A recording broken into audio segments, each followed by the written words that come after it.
For a quick intro on Jeff.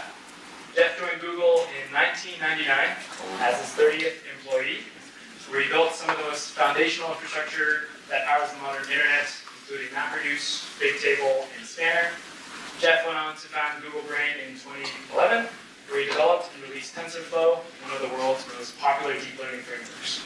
Jeff now serves as the chief scientist of Google DeepMind and Google Research, where he leads the Gemini team. Jeff, it's an honor to have you here today, and take it away. I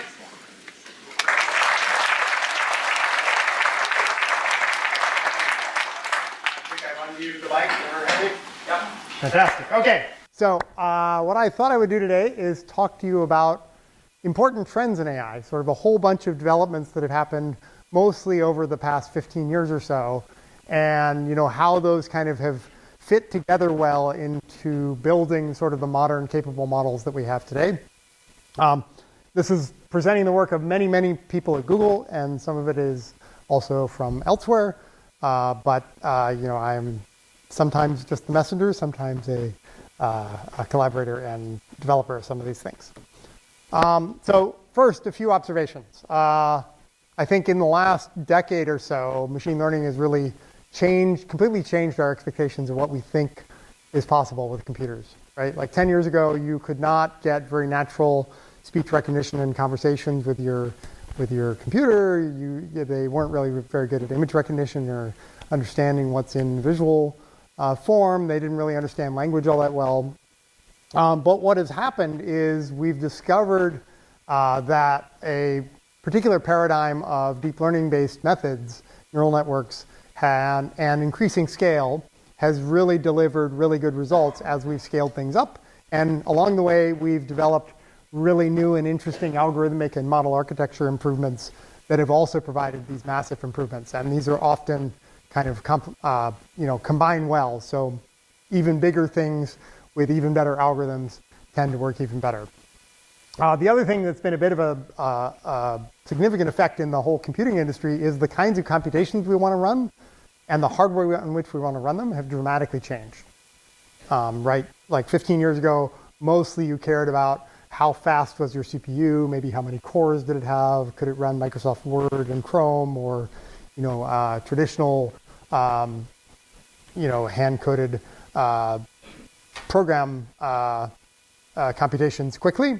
Now you care, can it run interesting machine learning computations with all kinds of different kinds of constraints. Okay, so a rapid fire advance, our whirlwind tour of 15 years of machine learning advances. How did today's models come to be? It's going to be like 1 or 2 slides per advance. There's often a archive link or a paper link that you can go learn more. But I'm going to try to give you just the highest level essence of like why was this idea important and what does it help us with. Okay, but I'm going to even go back more than that. I'll go back like 50 years. Neural nets.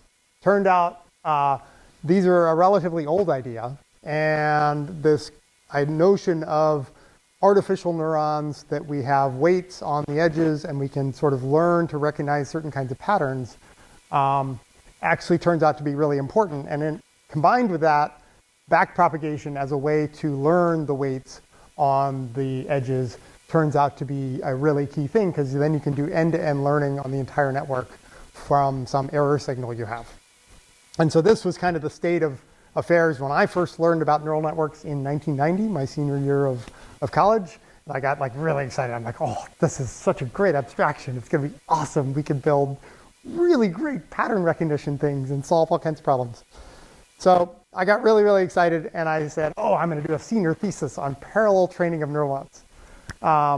And so what I ended up doing was like, well, let's just try to use the 32 processor machine in the department instead of a single machine, and we'll be able to build really impressive neural networks. So it's going to be really great. And I essentially implemented 2 different things that we now call data parallel and model parallel training of neural nets on this funky hypercube-based machine, and then looked at how that scaled as you added more processors. So it turns out I was completely wrong. You needed like 1 million times as much processing power to make really good neural nets, not 32 times. But it was a fun exercise. I really enjoyed writing this thesis, and then I went off and decided to do other things in grad school.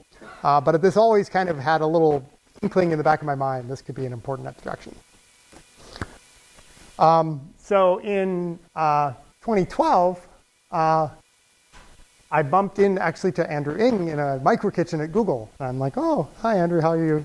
He's like, what are you doing here? And he's like, oh, well, I'm starting to spend a day a week at Google, and I haven't really figured out what I'm doing yet here, but my students at Stanford are starting to get good results with neural nets on various kinds of speech problems. I'm like, oh, that's cool. We should train really big neural networks. So that was kind of the genesis of the Google Brain project, was how do we scale large training of neural networks using lots and lots of computation. And at that time, we didn't actually have accelerators in our data centers. We had lots and lots of CPUs with lots of cores. So we ended up building this software abstraction that we called Disbelief, in part because people didn't believe it was going to work. But this ended up supporting both model parallelism and also data parallelism. And in fact, we did this kind of funky asynchronous training of multiple replicas of the model on the right-hand side, where before every step with a batch of data, one of the replicas would download the current set of parameters, and it would kind of crunch away on doing one batch of training on that and compute a gradient update, that's the delta W there, and send it to the parameter servers, who would then add in the delta W to the current, the parameters that it was hosting. Now, this is all completely mathematically wrong, because at the same time, all the other mathematical model replicas were also computing gradients and asynchronously adding them into this shared set of parameter state. So that made a lot of people kind of nervous, and because it's not actually what you're really supposed to do, but it turned out to work. So that was nice. And we had systems where we'd have 200 replicas of the model all turning away asynchronously and updating parameters. And it seemed to work reasonably well. And we also had model parallelism, where we could divide very large models across many, many computers and end up with, so this system enabled us in 2012 to train 50 to 100x larger neural network than anyone had ever trained before. They look really small now, but at that time we were like, oh, this is great. And so one of the first things we used this system for was what's known as the CAT paper, where we took 10 million random frames from random YouTube videos and just used an unsupervised objective function to be able to learn a representation that we could then use to reconstruct the raw pixels of each frame. And the learning objective was sort of trying to minimize the error in the reconstruction of the frame given the input frame. So you don't need any labels. And in fact, the system never saw any labeled data for the unsupervised portion. But what we found was that at the top of this model, you'd end up with neurons that were sensitive to whether the image contained different kinds of sort of high-level concepts. Even though it had never been taught what a cat was, there was a neuron where the strongest stimulus you could give that neuron was something like that. And so it had sort of come up with the concept of a cat just by being exposed to that. And also, there were also other neurons of like human faces or the backs of pedestrians or things like that. And perhaps more importantly, we got very large increases in state-of-the-art on the more thinly traded ImageNet 22,000 category benchmark.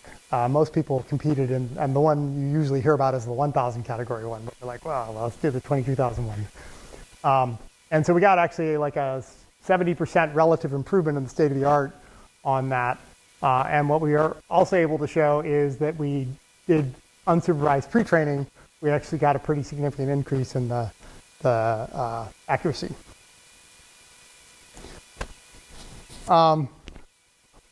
We also started to think about language and looking at how we could have nice distributed representations of words. So rather than representing words as discrete things, we wanted to have a neural net-like representation for every word. and then be able to learn those representations so that you end up with these high dimensional vectors that represent each word or phrase in the system. And when you do that, we had a few different objectives for how do you train this. One way you can do it is use the middle representation use the word in a sequence of words and use its representation to try to predict the other nearby words. And then you can get an error signal and back propagate into the representations for all the words. And if you do this and you have a lot of training data, which is just raw text that you need to train this on, then what you find is that the nearby words in the high dimensional space after you train it are all quite related. So cat and puma and tiger are all nearby. But also, interestingly, we found directions are kind of meaningful. So if you subtract these vectors, you end up going in the same direction to change the gender of a word, for example, regardless of whether you start at king or you start at man. You end up being able to do that. And there's other directions for like past tenses of verbs and future tenses of verbs. So that was kind of interesting. Then my colleagues, Ilya, Oriol, and Kwok, worked on using LSTMs, so these kind of recurrent long short-term memory models, to work on a particularly nice problem abstraction where you have one sequence and you're going to use that to predict a different sequence. And it turns out this has all kinds of uses in the world. So one use that they focused on in the paper was translation. So you have an English sentence, say, and you're going to try to predict the French sentence. And you have a bunch of training data where you know the correct French translation of an English sentence. And so you end up using that as a supervised learning objective to then learn good representations in the recurrent model in order to do this translation task.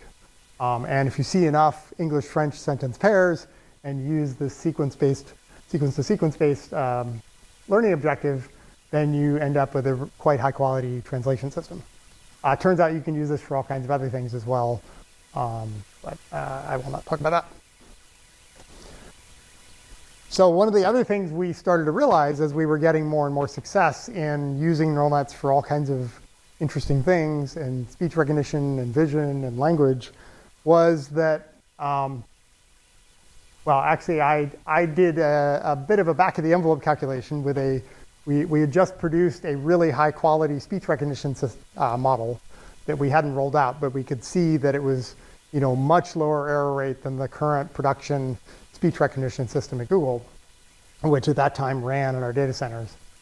And so I said, if speech recognition gets a lot better, people are going to want to use it more. And so what if 100 million people want to start to talk to their phones for 3 minutes a day? Just as random numbers pulled out of my head. And it turned out if we wanted to run this high quality model on CPUs, which is what we had in the data centers at that time, we would need to double the number of computers Google had in order just to roll out this improved speech recognition feature. So I said, we really should think about specialized hardware because there's all kinds of nice properties for neural net computations that we could take advantage of by building specialized hardware. In particular, they're very tolerant of very low precision computations.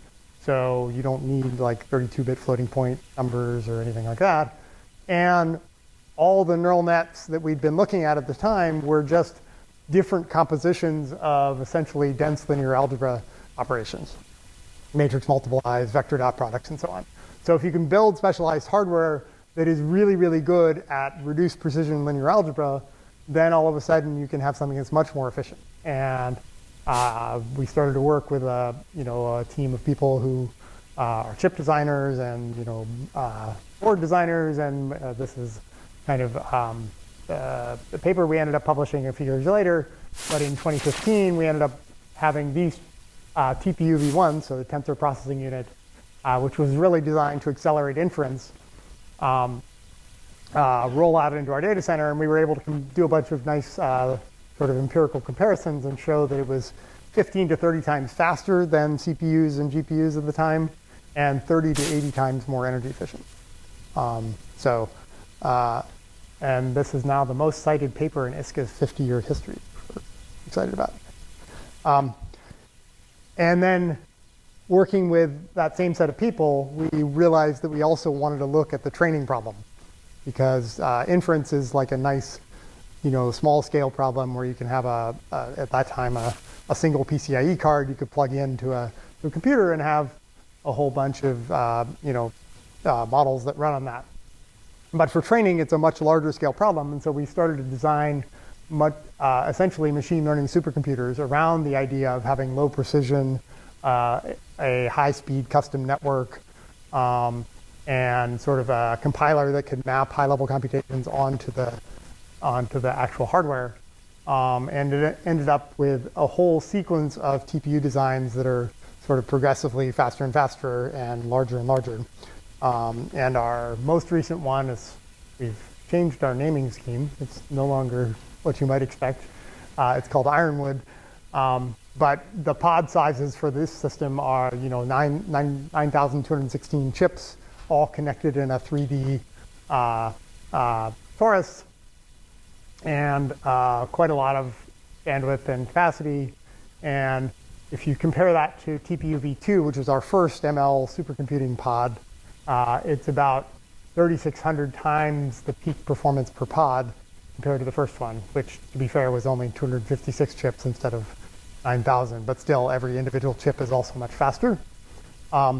And it's also about 30 times as energy efficient as the TPU v2. Now, some of that comes from scaling of process nodes and so on, but some of it just comes from looking at energy consumption in all kinds of ways and building really energy efficient systems. Another thing that's happened is open source tools have really enabled the whole community. So we developed TensorFlow as a successor to our internal disbelief system, which we'd used for hundreds or thousands of kinds of models, and fixed a bunch of things in it that we didn't like, and decided to open source it when we first started building it. A bunch of people were working a little bit later on a system called Torch that used a language called Lua, and didn't get very popular because most people don't want to program in, or did not know Lua. But then they built a version called PyTorch that was Python-based that really had a lot of success. And another team at Google has been building a system called JAX that has this nice functional way of expressing machine learning computations.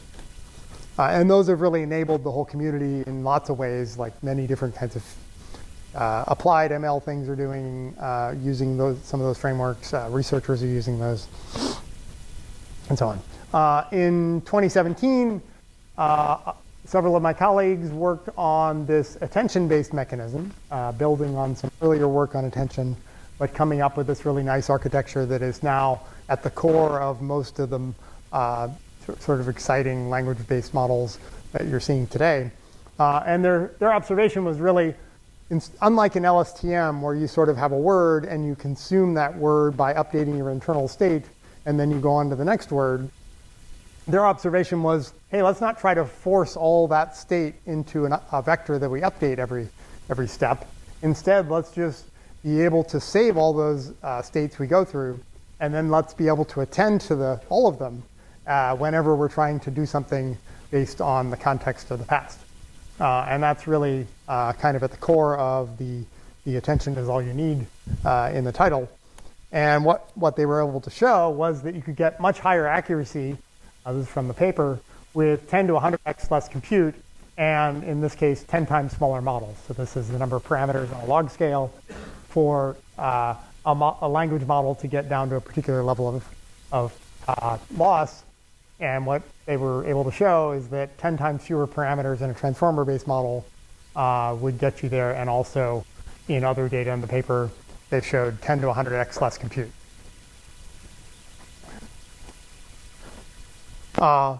Another super important development has been just language modeling at scale with self-supervised data. There's lots and lots of text in the world. Self-supervised learning on this text can give you almost infinite numbers of training examples where the right answer is known because you have some word that you've removed from the view of the model, and then you're trying to predict that word. And there are a couple of different flavors. One is autoregressive, where you get to look to the left and try to predict what's the next word, given all the words that you've seen before that. So Stanford blank, Stanford And the true word is university, so you make a guess for this word. If you get it right, great. If you get it wrong, then you can use that as a error signal to then do backpropagation through your entire model. And looking at that first blank, it's not necessarily obvious it's going to be a university, right? It could be Stanford is a beautiful campus or something. And so all the effort you put into doing this kind of thing makes it so the model is able to take advantage of all this context and make better and better predictions. There's another objective you can use where you get to look at a whole bunch more context both to the left and right, and you just try to guess the missing words. So if you've ever played Mad Libs, it's a bit like that. The Stanford blank club, blank together, blank and computer blank enthusiasts. So some of those you can probably guess, some of those are harder to guess. But that's really kind of the key for doing self-supervised learning on text, which is at the heart of modern language models. Turns out you can also apply these transformer-based models to computer vision. And so another set of my colleagues worked on, how can we do that? And what they found again was, bold-faced things are the best result for a particular row. And what they found was these two were theirs in varying sizes of configuration, but roughly, 4 to 20 times less compute, you could get to the best results. So again, algorithmic improvements make a big difference here because now all of a sudden you can train something much bigger or use less compute to get the same accuracy. So I and a few other people really started to encourage some of our colleagues and gather a small group of people to work on much sparser models. Because we felt like in a normal neural network, you have the entire model activated for every example or every token you're trying to predict. And that just seems very wasteful. It'd be much better to have a very, very large model and then have different parts of it be good at different kinds of things.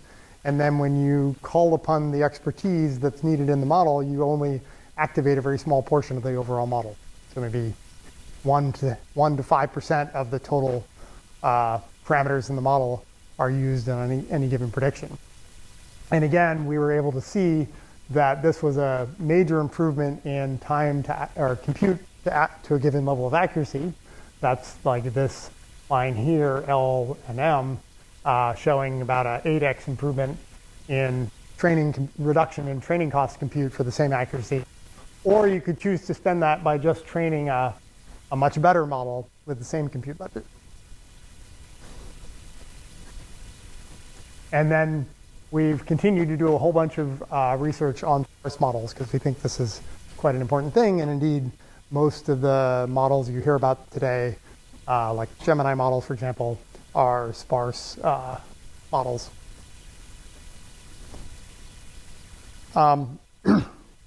In order to support sort of more interesting kind of weird sparse models, we started to build compute abstractions that would let us map interesting ML models onto the hardware where you didn't have to think as much about where particular pieces of the computation were located. So Pathways was the system we built that was really designed to be quite scalable to simplify running these really large-scale training computations in particular.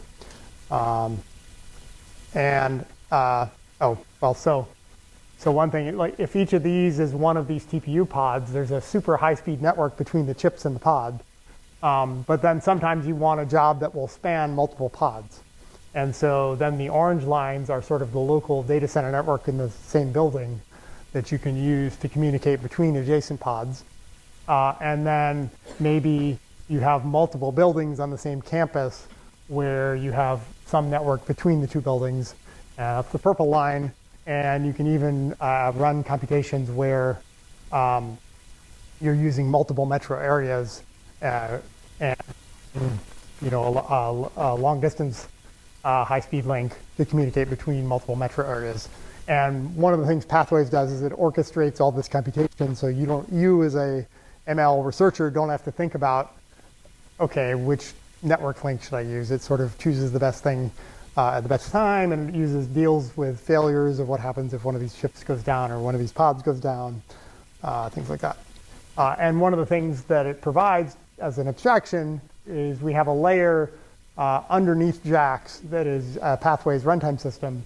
And so we can then make a single Python process look like a JAX programming environment that instead of having 4 devices has 10,000 devices. And you can use all the normal JAX machinery to express, okay, I'd like to run this computation on all these devices. So another of my colleagues, a set of my colleagues worked on how can we sort of use better prompting of the model to elicit better answers. And one of their observations was if you, in this case, we're giving the model one example of a problem, and then we're asking it to solve a different problem, but similar to the example we gave it. And if you just tell the model, here's the example problem, and it just is told to give the answer, like the answer is 9, then it doesn't do as well as if you give the model sort of some guidance that it's supposed to show its work and demonstrate that in the first problem. And then it will actually go ahead and emit its, show its work for the actual problem you're trying to get it to solve. And one way of thinking about this is because the model gets to do more computation for every token it emits, in some sense it's able to use more compute in order to arrive at the answer, but it also is helpful for it to be able to reason through problems kind of step by step, rather than trying to just internally come up with the right answer. And this paper showed that you got pretty significant increases in accuracy on GSM-8K, which is like a middle school math benchmark, kind of like these problems, if you use this chain of thought prompting versus standard prompting. Now, remember, this was 3 years ago, right? And we're really excited that we've now gotten 15% correct on 8th grade math problems of the form, Sean has 5 toys, and for Christmas he got 2 more. So we've made a lot of progress on math in the last few years. Another important technique turns out to be a technique I worked on with Jeff Hinton and Oriol Vinyals called distillation. And the idea here is when we're doing this sort of next word prediction, if you're doing self-supervised learning, you perform the concerto for blank, and the correct answer in the text you're training on is violin. But it turns out if you have a really good neural network already, you can use that as a teacher. And the teacher will give you a distribution of likely words for that missing word. And so it turns out that you can use this distribution to give the student model much more information when it gets something wrong, right? Because it's it's likely the word is violin or piano or trumpet, but it's extremely unlikely it's airplane. And that rich signal actually makes it much easier for the model to learn quickly. And in particular, what we showed in this paper was that this was a speech data set, so we're trying to predict the sound in a frame of audio correctly.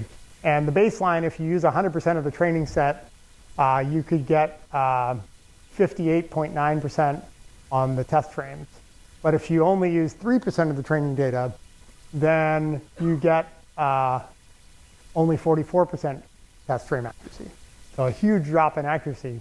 But if you use these soft targets and a distillation process, then 3% of the training data, you can get 57% accuracy. And so this is why this is such a super important technique, because you can train a really, really large model, and then you can use distillation to take a much smaller model and use the distillation targets to give you a really high quality small model that approximates quite closely the performance of a large model. Okay, and then in the 2020s, I guess I should say, people have been doing a lot more reinforcement learning for post-training. So once you've already trained a model on these self-supervised objectives and so on, you then want to sort of encourage the right kinds of behavior from your model. And you want to do that in terms of things like the style of the responses. Do you want it to be polite? You can give it reinforcement learning feedback or give it examples of being polite and sort of do training on that to sort of coax the polite kind of answers out of the model and suppress the less polite ones. Safety properties, you might want the model to just not try to engage with people on certain kinds of topics. But then you can also enhance the capabilities of the model by showing it how to tackle much more complex problems. And these can come from many different sources. So one is reinforcement learning from human feedback. You can use human feedback on the outputs of the model where a human can say, yeah, that's a good answer. No, that's a bad answer. Yes, that was a good answer. And using lots of those signals, you can get the model to approximate the kinds of behaviors your human reward signal is giving you. RL from machine feedback is you can use machine feedback from another model, often called a reward model, where you prompt the reward model to judge, do you like answer A or B better, and use that as an RL signal. But then probably one of the most important things is RL in verifiable domains like math or coding. So here you can try to generate some sort of solution to a mathematical problem, and let's say it's a proof, and then you have a verifiable domain, so you can run a more traditional proof checker against the proof that the model has generated. And then the proof checker can say, yes, that's a correct proof, or no, that's an incorrect proof, and in particular, it's wrong in step 73 or something. And that can give positive reward to the model when it reasons correctly. You can also do this for coding, where you give reward for code that compiles, and then even more reward for code that compiles and passes the unit tests that you have for some coding problem. And you just have a whole slew of problems you ask the model to try to solve and get rewards for when it solves it. And so this enables the model to really explore the space of potential solutions. And over time, it gets better and better at exploring that space. OK, so there's been all kinds of innovations at many different levels, many of which I just talked about. But I think it's important to realize everything from the hardware to the software abstractions and model architecture, training algorithms, all these things have all come together and really contributed. And I'm way behind time, so I'm going to speed up. OK, so we've been working on Gemini models at Google, which kind of combine a lot of these ideas into pretty interesting, we think, models. And our goal with the Gemini effort is really train the world's best multimodal models, use them all across Google, and make them available to external people as well. And just this week, we released our 3.0 our Pro model. We wanted it to be multimodal from the start, to take all kinds of different modalities as input and also produce lots of modalities as output. We've been adding more modalities. This is from the original tech report. We've since added the ability to produce video and other kinds of things, audio. We believe in having a really large context length so that model can look at sort of lots of kinds of pieces of input and reason about it or summarize it or refer back to it. That's been pretty important. 2.0 sort of built on a lot of these kinds of ideas and was a quite capable model. 2.5, was also quite a good model.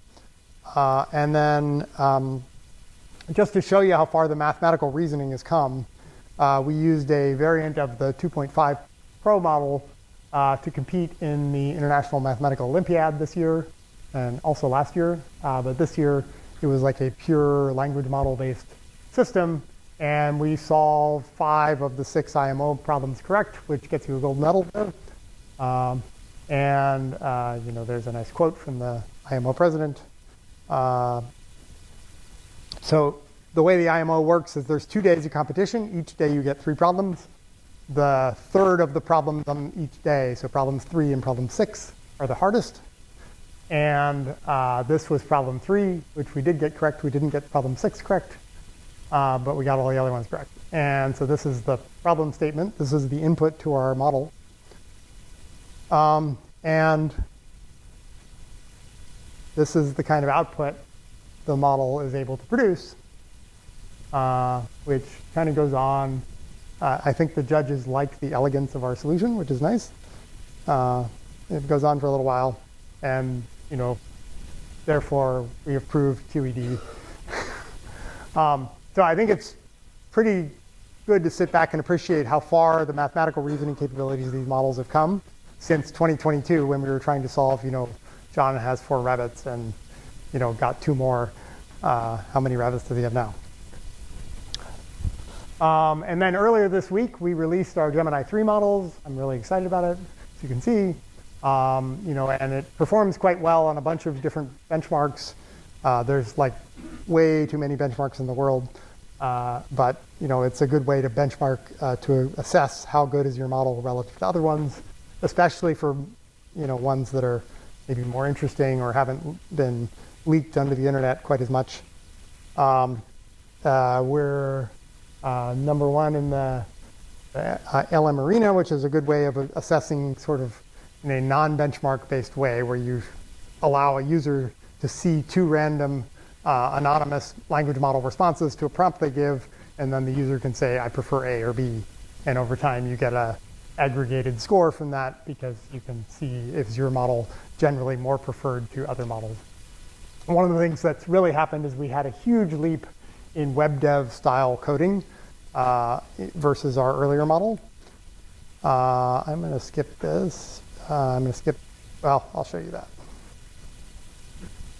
So this is an example of, the word Gemini skateboarding or the word Gemini surfing.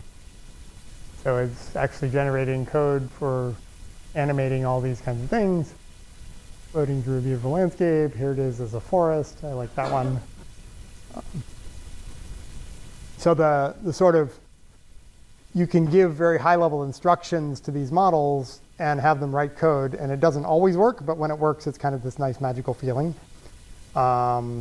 Here's another good example. This is, someone had a whole bunch of recipes in various forms, some in Korean, some in English, and they, basically just said, okay, I'm gonna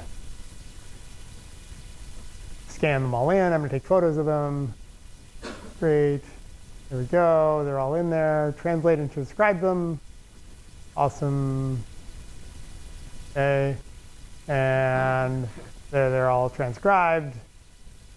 And then our next step is going to be, let's see if we can create a bilingual website using these recipes. So, we've now done this. And we've generated some nice imagery for it, and there you go. So now there's your website with your recipes. So it's kind of nice. It combines a whole bunch of capabilities of these models to end up with something that might be kind of useful. Users generally seem to be enjoying this. There's lots of quotes on the web. We also launched a much better image generation model today. So that's been kind of exciting. People seem to really like it. It can do pretty crazy things. So you can give it, for example, turn this blueprint into a 3D image of what the house would look like. Or take the original attention is all you need figure and please annotate it with all the important aspects that happen in each different spot. Mustafa is one of the people who worked most on the Nano Banana work. So one of the things that's interesting about it is it actually reasons in intermediate imagery. So, and you can see this in the thoughts if you use AI Studio. So the question is, tell me which bucket the ball lands in. Use images to solve it step by step. And so this is what the model does. It sort of does what you might think. It rolls down there, then then it's going to roll the other way onto ramp 3, then it's going to roll onto ramp 5, and then it's going to be in B. It's kind of cool. I mean, that's kind of how you would mentally do it.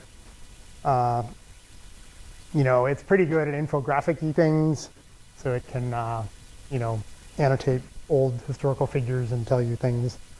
I posted this image of the solar system, and as an example, show me a chart of the solar system, annotate each planet with one interesting fact. So that's the image we did. Turns out if you do that, people are really sad. especially people my age or a little bit younger. So that's okay. So make this 21.9 to add Pluto and add a humorous comment. You know, the former planet got demoted to dwarf planet status. Still grumpy about it. Perfect. We're so back. Okay. So in conclusion, you know, I hope you've seen in your own use of these models and also in what I've presented that these models are really becoming quite powerful for all kinds of different things. Further research and innovation is going to continue this trend. It's going to have a dramatic effect on a bunch of different areas, you know, in particular, healthcare, education, scientific research, media creation, which we just saw, misinformation, things like that. And it potentially makes really deep expertise available to many more people, right? Like if you think about the coding examples, there are many people who haven't been trained in how to write code, and they can get some, you know, a computer assisted, and their vision can help them generate interesting, you know, websites for recipes or whatever. But done well, I think our AI assisted future is bright, but I'm not completely oblivious. Like the areas like misinformation is a potential area of concern. Actually, John Hennessy and Dave Patterson and I and a few other co-authors worked on a paper last year that kind of touched on all those different areas and interviewed domain experts in all those areas, and you know, asked them what their opinions were and how can we make sure that we get all the amazing benefits in the world for healthcare and education and scientific research, but also what can we do to minimize the potential downsides from misinformation or other kinds of things. So that's what I got.